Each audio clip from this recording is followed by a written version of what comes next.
السلام علیکم ورحمۃ اللہ وبرکاتہ، نحمده ونصلی علی رسولہ الکریم، اما بعد فاعوذ باللہ من الشیطان الرجیم، بسم اللہ الرحمن الرحیم، رب اشرح لی صدری ویسر لی امری واحلل عقدۃ من لسانی یفقہوا قولی۔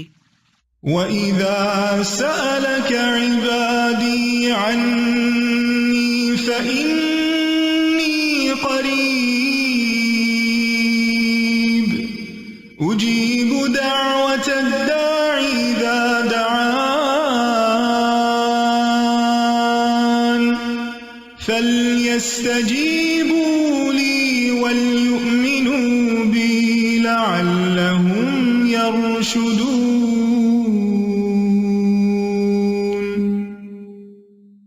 اور جب میرے بندے آپ سے میرے بارے میں سوال کریں تو کہہ دیجئے، بے شک میں قریب ہوں، میں پکارنے والے کی پکار کا جواب دیتا ہوں۔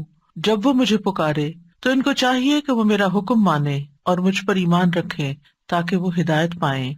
فَاسْتَغْفِرُوهُ ثُمَّ تُوبُوا إِلَيْهِ إِنَّ رَبِّي قَرِيبٌ مُجِيبٌ۔ سو اس سے بخشش مانگو، پھر اس کی طرف پلٹ آؤ، یقیناً میرا رب قریب ہے، قبول کرنے والا ہے۔ اللہ اکبر کبیرہ والحمد للہ کثیرہ وسبحان اللہ بکرۃ واصیلا۔ اللہ سب سے بڑا ہے، بہت بڑا، اور سب تعریفیں اللہ ہی کے لیے ہیں، بہت زیادہ، اور میں صبح و شام اللہ کی پاکی بیان کرتا ہوں۔ اللہم صلی علی محمد وعلی آل محمد کما صلیت علی ابراہیم وعلی آل ابراہیم انک حمید مجید۔ اللہم بارک علی محمد وعلی آل محمد کما بارکت علی ابراہیم وعلی آل ابراہیم انک حمید مجید۔ پروگرام قریب مجیب کے سلسلے میں آج ہم استخارہ اور خیر پانے کی دعاؤں کے بارے میں پڑھیں گے۔ ارشاد باری تعالیٰ ہے، رب انی لما انزلت الی من خیر فقیر۔ اے میرے رب، جو بھی بھلائی تو میری طرف نازل کرے، بے شک میں اس کا محتاج ہوں۔ موسیٰ علیہ السلام جب مدین پہنچے تو اس کے کنویں یا چشمے پر بیٹھ گئے۔ وہاں انہوں نے دیکھا کہ چرواہوں کی ایک بھیڑ اپنے اپنے گلوں کو پانی پلا رہی ہے اور دو عورتیں اپنے گلے کو روکے ہوئے ان سے پیچھے کھڑی ہیں۔ قرآن مجید میں اللہ سبحانہ وتعالیٰ سورۃ القصص میں اس واقعے کو بیان کرتے ہوئے فرماتے ہیں، وَلَمَّا تَوَجَّهَ تِلْقَاءَ مَدْيَنَ قَالَ عَسَىٰ رَبِّي أَن يَهْدِيَنِي سَوَاءَ السَّبِيلِ وَلَمَّا وَرَدَ مَاءَ مَدْيَنَ وَجَدَ عَلَيْهِ أُمَّةً مِّنَ النَّاسِ يَسْقُونَ وَوَجَدَ مِن دُونِهِمُ امْرَأَتَيْنِ تَذُودَانِ قَالَ مَا خَطْبُكُمَا قَالَتَا لَا نَسْقِي حَتَّى يُصْدِرَ الرِّعَاءُ وَأَبُونَا شَيْخٌ كَبِيرٌ فَسَقَىٰ لَهُمَا ثُمَّ تَوَلَّىٰ إِلَى الظِّلِّ فَقَالَ رَبِّ إِنِّي لِمَا أَنزَلْتَ إِلَيَّ مِنْ خَيْرٍ فَقِيرٌ۔ اور جب وہ یعنی موسیٰ علیہ السلام مدین کی جانب متوجہ ہوا تو کہا، مجھے امید ہے کہ میرا رب مجھے سیدھا راستہ دکھائے گا۔ اور جب وہ مدین کے پانی پر پہنچا تو اس پر لوگوں کا ایک گروہ پایا جو اپنے مویشیوں کو پانی پلا رہا تھا، اور ان کے علاوہ دو خواتین کو پایا جو اپنے مویشی روک رہی تھیں۔ موسیٰ نے کہا، تم دونوں کا کیا معاملہ ہے؟ وہ دونوں کہنے لگی، جب تک چرواہے پانی پلا کر واپس نہ لوٹ جائیں ہم اپنے جانوروں کو پانی نہیں پلاتی، اور ہمارا باپ بڑی عمر کا بوڑھا آدمی ہے۔ تو اس نے ان دونوں کے مویشیوں کو پانی پلا دیا، پھر سائے کی طرف پلٹ گیا تو کہنے لگا، اے میرے رب، جو بھی بھلائی میں سے تو میری طرف نازل کرے، بے شک میں اس کا محتاج ہوں۔ یہاں اس آیت میں ہم دیکھتے ہیں کہ موسیٰ علیہ السلام ایک طویل سفر کے بعد بے یار و مددگار، ہر طرح کی بھوک پیاس کے عالم میں مدین پہنچتے ہیں، اور وہاں پہنچ کر دیکھتے ہیں کہ ایک جگہ لوگ جمع ہیں اور وہ اپنے اپنے مویشیوں کو پانی پلا رہے ہیں۔ وہ ان کو دیکھتے ہیں کہ وہاں دو خواتین بھی کھڑی ہیں جو آگے نہیں بڑھ رہی، وہ اپنے جانور پیچھے روک رہی ہیں۔ آپ نے دیکھا ہوگا کہ جانور عام طور پر آگے آگے جاتے ہیں، دوسرے جانوروں کو دیکھ کر تو انہیں کھینچ کھینچ کے پیچھے کر رہی ہیں کیونکہ وہ بھیڑ میں گھسنا نہیں چاہ رہی تھی۔ موسیٰ علیہ السلام نے جب ان کو دیکھا تو مدد کے لیے آگے بڑھے، ایک شخص جو ہر طرح کی مدد کا خود محتاج ہو، جس کے پاس کوئی ٹھکانہ نہیں، جس کو اپنے فیوچر کا کچھ پتا نہیں، جس کے پاس کھانا نہیں، پینا نہیں، رات گزارنے کی جگہ نہیں، کچھ بھی نہیں، یعنی دنیاوی اسباب میں سے کوئی سبب اس کے سامنے نہیں، لیکن اس کے دل کے اندر کیا ہے کہ وہ دوسروں کی مدد کیسے کرے۔ انہم کانوا یسارعون فی الخیرات، پیغمبر علیہ السلام ان کی خصوصیت کیا تھی کہ وہ خیر کے کاموں میں، نیکی کے کاموں میں آگے بڑھ جاتے تھے۔ وہ انتظار نہیں کرتے تھے یہ دیکھیں کہ کوئی انہیں کہے، کوئی انہیں موٹیویٹ کرے، کوئی ان کو انکریج کرے، کوئی ان کو اس پر کوئی معاوضہ دے یا انہیں کوئی ریکمینڈ کرے، نہیں، بس انہوں نے دیکھا کہ یہاں یہ بچیاں ضرورت مند ہیں اور وہ اپنی ضرورت کو بھول کر ان کی ضرورت کے لیے آگے بڑھ گئے۔ موسیٰ علیہ السلام ایک طاقتور نوجوان تھے، اسی وجہ سے صرف ان کے ایک مکے نے اس قبطی کا کام تمام کر دیا تھا جس کے قتل کے بعد وہ یہاں پر پہنچے تھے۔ انہوں نے اکیلے ہی پانی کا بھاری بھرکم ڈول نکالا اور ان کی بکریوں کو پانی پلا دیا۔ لڑکیاں اپنے جانور لے کر گھر چلی گئیں تو انہوں نے ان سے نہ کسی شکریہ کی توقع کی اور نہ یہ پوچھا تم کہاں سے آئی ہو، کیا کرتی ہو، فضول کی کوئی بات نہیں کی، نہ کوئی ہنسی مذاق، نہ کچھ کسی قسم کی کوئی بات نہیں۔ واپس آ کر بیٹھ گئے درخت کے سائے تلے اور دعا کرنے لگے، رب انی لما انزلت الی من خیر فقیر، اے میرے رب تیری طرف سے جو بھی بھلائی مجھے پہنچے میں اس کا محتاج ہوں۔ یعنی خدمت لوگوں کی اور اپنی ضروریات کس کے آگے رکھنا؟ اللہ رب العزت کے آگے، کہ میری مدد تو کرے گا، مجھے تو نے بندوں کے درد کے لیے پیدا کیا کہ میں ان کی مدد کروں، لیکن میں تیری مدد کا محتاج ہوں۔ یہ جذبات جس انسان کے اندر پیدا ہو جاتے ہیں اسی کو اللہ سبحانہ وتعالیٰ اپنے دین کی خدمت کے لیے چنتا ہے۔ موسیٰ علیہ السلام اپنے بھائی ہارون علیہ السلام سے چھوٹے تھے اور ہکلاتے بھی تھے، لیکن اللہ سبحانہ وتعالیٰ نے ان کو نبوت کے لیے چنا۔ اللہ تعالیٰ کے ہر کام میں حکمتیں ہیں اور وہ بعد میں ہمیں حکمتیں نظر آتی ہیں کہ آخر انہی کا انتخاب کیوں ہوا، جبکہ ہارون علیہ السلام زیادہ فصیح اللسان تھے، زیادہ اچھی طرح بات کر سکتے تھے، اور نبوت کا کام تو ہوتا بھی یہ ہے کہ انسان پیغام دوسروں کو بہتر طور پر کمیونیکیٹ کر سکے، لیکن اللہ سبحانہ تعالیٰ نے موسیٰ علیہ السلام کو چنا۔ موسیٰ علیہ السلام نے اللہ سبحانہ تعالیٰ سے دعا مانگی اور کیا مانگا؟ خیر مانگی، اور یہ دعا انتہائی جامع دعا ہے جس میں دنیا اور آخرت کی کوئی ایسی بھلائی نہیں جو اس میں آ نہ گئی ہو۔ یعنی طویل سفر کے بعد غربت، فقر و فاقہ، اس حالت میں ٹوٹے ہوئے ہیں اور عجز و انکساری کی انتہا دیکھیں تو فوراً ہی دعا قبول ہو گئی۔ اس سے یہ بھی پتہ چلتا ہے کہ اگر ہم چاہتے ہیں کہ ہماری دعائیں قبول ہوں تو پھر ہمیں کیا کرنا ہوگا؟ اللہ سبحانہ تعالیٰ کے آگے اپنے آپ کو فقیر ظاہر کرنا ہوگا۔ انی لما انزلت الی من خیر فقیر، میں محتاج ہوں، میں محتاج ہوں، میں تیرا بندہ ہوں۔ اور اللہ سبحانہ تعالیٰ کو ان کی یہ دعا بہت پسند آ گئی اور اللہ سبحانہ تعالیٰ نے ان کی دعا قبول کر لی، جس کے نتیجے میں انہیں کھانا پینا تو کیا، انہیں گھر بھی اور انہیں بیوی بھی اور جاب بھی، تمام چیزیں جو انسان کی ضرورت ہوتی ہیں وہ چند لمحوں کے اندر نصیب ہو گئیں، یعنی جن کو حاصل کرنے میں سال ہا سال لگتے ہیں۔ اور یہاں آپ دیکھیں کہ ایک ہی حلے میں سب کچھ مل جائے، ساری خیر مل جاتی ہے۔ دنیا کی خیر میں سے یہی چیزیں ہیں جن کی انسان تمنا کرتا ہے اور جو اللہ تعالیٰ سے مانگتا ہے، وہ سب کچھ ان کو مل گیا۔ تو یہ خیر کیا چیز ہوتی ہے؟ خیر کا عربی میں کیا معنی ہے؟ خیر عربی میں شر کی ضد ہے۔ خیر وہ ہے جو انسان کو مرغوب ہوتی ہے، جس میں انسان رغبت رکھتا ہے، جس میں مثلاً انسان کی عقل، انسان کے اوپر طرح طرح کے فضل، انسان کی ضروریات کی جتنی بھی چیزیں ہیں جن سے انسان کو اطمینان حاصل ہوتا ہے، وہ ساری اس کے لیے خیر ہی خیر ہیں۔ خیر دو قسم کی ہوتی ہے، ایک خیر مطلق جو ہر حال میں اور ہر ایک کے نزدیک پسندیدہ ہے، یونیورسل خیر، اور اس میں سے خاص طور پر جنت کا ملنا خیر ہے اور جہنم میں جانا شر ہے۔ تو جنت کا مل جانا، کوئی انسان ایسا نہیں جس کو جنت کی خبر ہو اور وہ جنت میں نہ جانا چاہے، اور جس کو جہنم کا پتہ چل جائے کہ وہ کیسی بلا ہے اور وہ جہنم سے بچنا نہ چاہے۔ تو جنت میں جانا اور جہنم سے بچ جانا بھی خیر ہے، آگ سے بچنا بھی خیر ہے۔ دوسری قسم کی خیر اور شر مقید ہے، یعنی وہ چیز جو ایک کے حق میں خیر ہے اور دوسرے کے لیے وہی چیز شر ہے۔ مثلا دولت، بعض اوقات یہ ایک شخص کے حق میں خیر و بلائی کا باعث بنتی ہے، وہ اسے خیر کے کاموں میں خرچ کرتا رہتا ہے اور اس سے اس کے درجات بلند ہوتے رہتے ہیں اور اس کی مشکلات آسان ہوتی رہتی ہیں۔ اور دوسرے کے حق میں وہی خیر جو دولت کی شکل میں، کہ قرآن مجید میں دولت کو بھی وَإِنَّهُ لِحُبِّ الْخَيْرِ لَشَدِيدٌ، انسان خیر یعنی مال کی محبت میں بڑا شدید ہے. تو یہی مال کسی دوسرے انسان کے حق میں بڑا ہی شر کا باعث ہے، کیونکہ وہ اسے شر کے راستوں میں خرچ کرے گا اور اس سے اس کے اللہ سبحانہ وتعالیٰ کے نزدیک درجات اور نیچے گر جائیں گے، حتیٰ کہ سزا کا مستحق ہو جائے گا. انسان اپنی فطرت کے لحاظ سے خیر کو پسند کرتا ہے، وَإِنَّهُ لِحُبِّ الْخَيْرِ لَشَدِيدٌ، اور صرف پسند نہیں کرتا بلکہ حب شدید کا شکار ہوتا ہے، یعنی بہت زیادہ پسند کرتا ہے.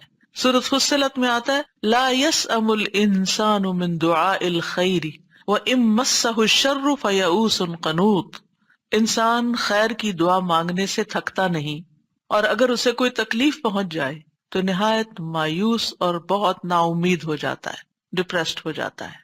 لیکن یہ یاد رکھیے کہ دینے والا خیر کا تو صرف اللہ ہی ہے، کیونکہ سارے خزانوں کا مالک وہی ہے. قل اللہم مالک الملک تؤتی الملک من تشاء وتنزع الملک ممن تشاء وتعز من تشاء وتذل من تشاء بیدک الخیر انک علی کل شیء قدیر. کہہ دیجئے اے اللہ بادشاہی کے مالک، تو جسے چاہتا ہے بادشاہی عطا کرتا ہے، اور جس سے چاہتا ہے چھین لیتا ہے، اور جسے چاہتا ہے عزت دیتا ہے، اور جسے چاہتا ہے ذلیل کرتا ہے. تیرے ہی ہاتھ میں ہر طرح کی خیر ہے، بے شک تو ہر چیز پر پوری طرح قادر ہے. بیدک الخیر، تو خیر کا مالک صرف اور صرف اللہ ہے. اس لیے خیر کا سوال اللہ سے ہی کرنا چاہیے، ہر طرح کی خیر اللہ ہی سے مانگنی چاہیے. سارے کا سارا فضل بھی اللہ کے ہاتھ میں ہے. قل ان الفضل بید اللہ یؤتیہ من یشاء واللہ واسع علیم. کہہ دیجئے بے شک فضل اللہ ہی کے ہاتھ میں ہے، وہ جسے چاہتا ہے عطا کرتا ہے، اور اللہ وسعت والا خوب علم والا ہے، یعنی اس کو پتا ہے کہ کس کو کیا چیز دینی چاہیے. اس کے پاس تو فضل کی کوئی انتہائی نہیں، خیر کی انتہائی نہیں، لیکن فیصلہ وہ کرتا ہے کہ کس کو کیا دینا ہے، کتنا دینا ہے، کب دینا ہے، اور کس سے کیا روک لینا ہے. تو اصل خیر دنیا میں نہیں ہے، اصل خیر آخرت میں ہے، اور وہ جنت کی شکل میں ہے. دنیا میں تو صرف جھلکیاں ہیں، چند تھوڑے بہت آرام کی چیزیں، انسان کی پسندیدہ چیزیں. ابن عباس کہتے ہیں رسول اللہ صلی اللہ علیہ وسلم نے عرفات میں خطبہ دیا، پھر جب آپ نے کہا لبیک اللہم لبیک، تو اس کے بعد فرمایا انما الخیر خیر الاخرہ، بے شک خیر تو صرف آخرت کی خیر ہے. یعنی اصل خیر تو آخرت کی خیر ہے، اور وہ ہے جنت کا ملنا اور جہنم سے بچ جانا. کیونکہ فمن زحزح عن النار وادخل الجنۃ فقد فاز، جو آگ سے بچا لیا گیا اور جنت میں داخل کر دیا گیا، یقیناً وہ کامیاب ہو گیا. تو اس خیر کو حاصل کرنے کے لیے کچھ اسباب ہیں، ان کا اختیار کرنا بھی ضروری ہے. یعنی اللہ سبحانہ تعالیٰ کے ہاں جو خیر ہے اس کو پانے کے لیے کچھ کام کرنے ہوں گے، اس کی کچھ شرائط ہیں. ان میں سب سے پہلے ایمان اور تقوی، ایمان اور تقوی اختیار کرنا. اللہ تعالیٰ کا فرمان ہے، وعدہ ہے وَلَوْ أَنَّ أَهْلَ الْقُرَىٰ آمَنُوا وَاتَّقَوْا لَفَتَحْنَا عَلَيْهِمْ بَرَكَاتٍ مِّنَ السَّمَاءِ وَالْأَرْضِ وَلَٰكِنْ كَذَّبُوا فَأَخَذْنَاهُمْ بِمَا كَانُوا يَكْسِبُونَ. اور اگر واقعی بستیوں والے ایمان لے آتے اور بچ کر چلتے، تقوی اختیار کرتے، تو ہم ضرور ان پر آسمان اور زمین سے بہت سی برکتوں کے دروازے کھول دیتے، ہم ان پہ برکتیں عام کر دیتے. لیکن انہوں نے ہی جھٹلا دیا، تو ہم نے انہیں اس کی وجہ سے پکڑ لیا جو وہ کمایا کرتے تھے. تو جب کسی انسان کے اندر، جب کسی لیڈر کے اندر حقیقی معنوں میں ایمان اور تقوی ہوتا ہے، تو پھر ہو نہیں سکتا کہ اس کی قوم خیر نہ پائے اور ان کے لیے خیر کے دروازے نہ کھلیں. لیکن جب کسی قوم سے یہ مفقود ہو جاتا ہے، وہاں ظلم عام ہو جاتا ہے، بے حیائی عام ہو جاتی ہے، اور اسی طرح کی اور بہت سی برائیاں عام ہو جاتی ہیں، تو پھر خیر ان سے روک لی جاتی ہے. خیر تقوی کے ساتھ ہے، خیر عدل و انصاف کے ساتھ ہے. امام ابن تیمیہ نے کہا تھا کہ عدل و انصاف کے ساتھ ایک نان مسلم حکومت جو ہے وہ بھی کامیاب ہو سکتی ہے، اور ظلم کے ساتھ مسلمانوں کی حکومت بھی قائم نہیں رہتی. دوسری چیز ہے فرائض کی ادائیگی کرنا. جب انسان اپنے فرائض پورے کرتا ہے جو عبادات کی شکل میں ہے، یا جس عہدے پر وہ ہے اس کے جو فرائض اور تقاضے ہیں ان کو پورا کرتا ہے، تو اس کے نتیجے میں بھی اس کے لیے اللہ تعالیٰ کی طرف سے بھلائی آتی ہے. سورۃ نور میں آتا ہے رجال لا تلہیہم تجارت ولا بیع عن ذکر اللہ واقام الصلاة وایتاء الزکاة یخافون یوما تتقلب فیہ القلوب والابصار لیجزیہم اللہ احسن ما عملوا ویزیدہم من فضلہ واللہ یرزق من یشاء بغیر حساب۔ وہ مرد جنہیں اللہ کے ذکر سے اور نماز قائم کرنے اور زکوٰۃ دینے سے نہ کوئی تجارت غافل کرتی ہے اور نہ کوئی خرید و فروخت، وہ اس دن سے ڈرتے ہیں جس میں دل اور آنکھیں الٹ جائیں گی، تاکہ اللہ انہیں اس کا بہترین بدلہ دے جو انہوں نے کیا اور انہیں اپنے فضل سے زیادہ دے۔ یعنی جب کوئی شخص، خاص طور پر مردوں کی بات ہو رہی ہے یہاں پر، کیونکہ جب وہ اپنے جاب پر یا بزنس پر ہوتے ہیں تو پھر ان کو یہ ہوتا ہے کہ اور کما لیں اور کما لیں، اور نمازوں میں بھی دیر اور اپنے فرائض میں بھی دیر۔ تو یہاں پر شرط لگا دی گئی کہ اللہ کا ذکر، اس میں غفلت نہیں، نماز قائم کرنے میں اور زکوٰۃ دینے میں نہ کوئی تجارت روکتی ہے نہ کوئی خرید و فروخت، کوئی شغل کوئی بزنس ان کو اس سے دور نہیں کرتا۔ تو پھر اللہ سبحانہ وتعالیٰ صرف ان کے اچھے اعمال کا بدلہ ہی نہیں دیتا بلکہ وَيَزِيدُهُم مِّن فَضْلِهِ، اپنے فضل سے زیادہ بھی دیتا ہے۔ وَاللَّهُ يَرْزُقُ مَن يَشَاءُ بِغَيْرِ حساب، اور اللہ جس کو چاہتا ہے بے حساب رزق عطا کرتا ہے۔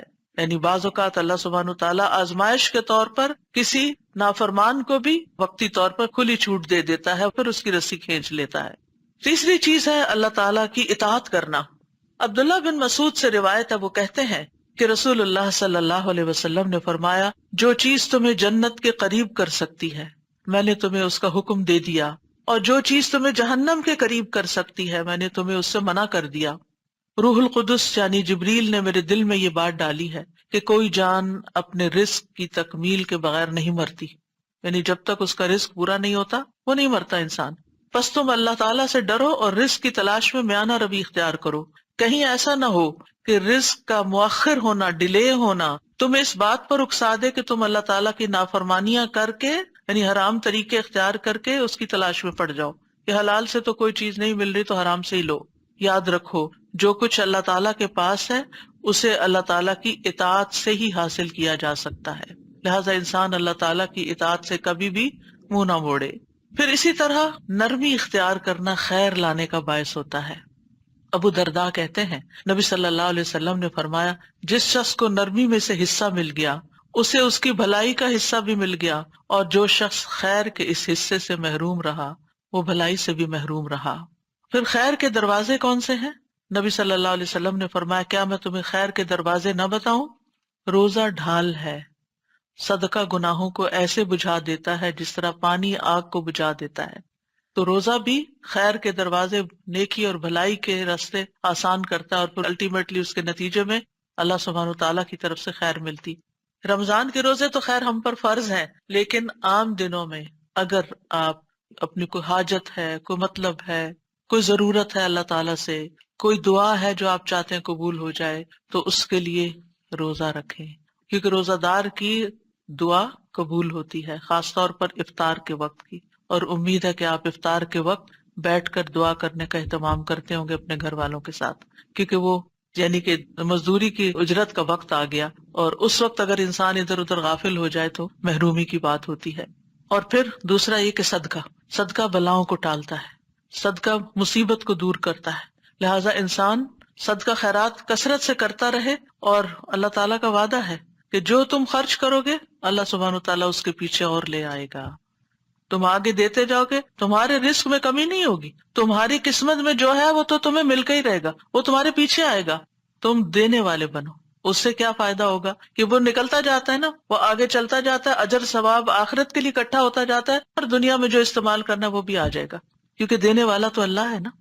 پھر توبہ استغفار کرنا، وَأَنِ اسْتَغْفِرُوا رَبَّكُمْ ثُمَّ تُوبُوا إِلَيْهِ يُمَتِّعْكُمْ مَتَاعًا حَسَنًا إِلَىٰ أَجَلٍ مُّسَمًّى وَيُؤْتِ كُلَّ ذِي فَضْلٍ فَضْلَهُ، اور یہ کہ اپنے رب سے معافی مانگو، اس کے حضور توبہ کرو، وہ ایک خاص مدت تک یعنی زندگی کی مدت تک تمہیں اچھا سامان زندگی دے گا۔ یعنی توبہ استغفار کرنے والے لوگوں کی دنیا کی زندگی بھی خوشگوار ہو جاتی ہے، دنیا کی ضروریات بھی ان کی پوری ہوتی ہیں، اور ہر صاحب فضل کو اس کا فضل عطا کرے گا۔ پھر اسی طرح ہاتھوں کو خیر سے بھرنے والے کلمات۔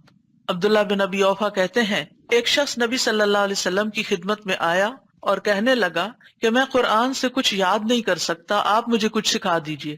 یعنی قرآن کا حفظ کرنا میرے لیے مشکل ہے، آپ مجھے وہ سکھا دیجئے جو میرے لیے قرأت قرآن سے کفایت کرے. یعنی اگر میں قرآن نہیں پڑھ سکتا تو میرے پاس کچھ ایسے کلمات ہو کہ کم از کم میں کچھ تو اجر و ثواب پاؤں. آپ صلی اللہ علیہ وسلم نے فرمایا تم سبحان اللہ والحمد للہ ولا الہ الا اللہ واللہ اکبر ولا حول ولا قوت الا باللہ پڑھا کرو. جیسے بعض اوقات نان مسلمز ہوتے ہیں نا، مسلم ہو جاتے ہیں، ریورٹ ہوتے ہیں، پھر ان کو ابھی عربی پڑھنا کرنا بہت مشکل لگتا ہے، تو اس وقت تک ان کو یہ کلمات سکھا دیے جائیں. چھوٹے بچوں کو بھی سکھا دیے جائیں، جب تک وہ پڑھنے اور حفظ کرنے کے لائق ہوں گے اس تسبیح کی تکرار کرتے رہیں. وہ کہنے لگا اللہ کے رسول یہ تو اللہ عز و جل کے لیے ہوا، یعنی اللہ کی تعریف ہوئی، میرے لیے کیا ہے؟ آپ نے فرمایا کہا کرو اللہم ارحمنی وارزقنی وعافنی واہدنی، اے اللہ مجھ پر رحم فرما، مجھے رزق عطا فرما، مجھے عافیت دے، مجھے ہدایت دے. بس جب وہ کھڑا ہوا تو اپنے ہاتھوں سے ایسے اشارہ کیا، یعنی اس نے ہاتھ اٹھائے ہوں گے نا، تو رسول اللہ صلی اللہ علیہ وسلم نے فرمایا رہا یہ شخص تو اس نے اپنے ہاتھ خیر سے بھر لیے، یعنی اللہ کے آگے ہاتھ پھیلایا تھا، یہ چیزیں مانگی تھی، اللہ نے دے دی اس کو.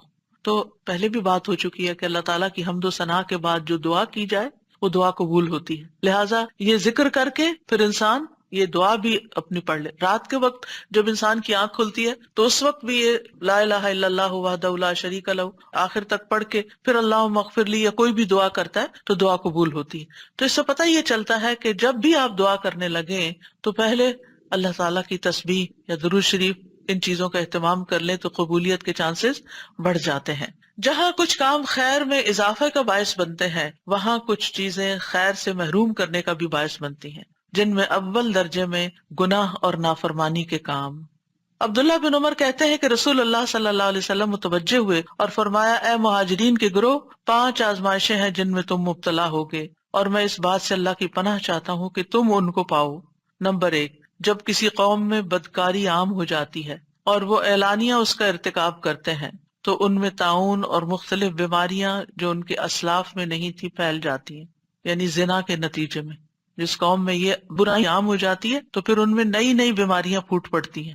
نمبر 2، جب وہ ناپ تول میں کمی کرتے ہیں تو انہیں قحط سالیاں، سخت تکلیفیں اور بادشاہوں کے ظلم دبوچ لیتے ہیں.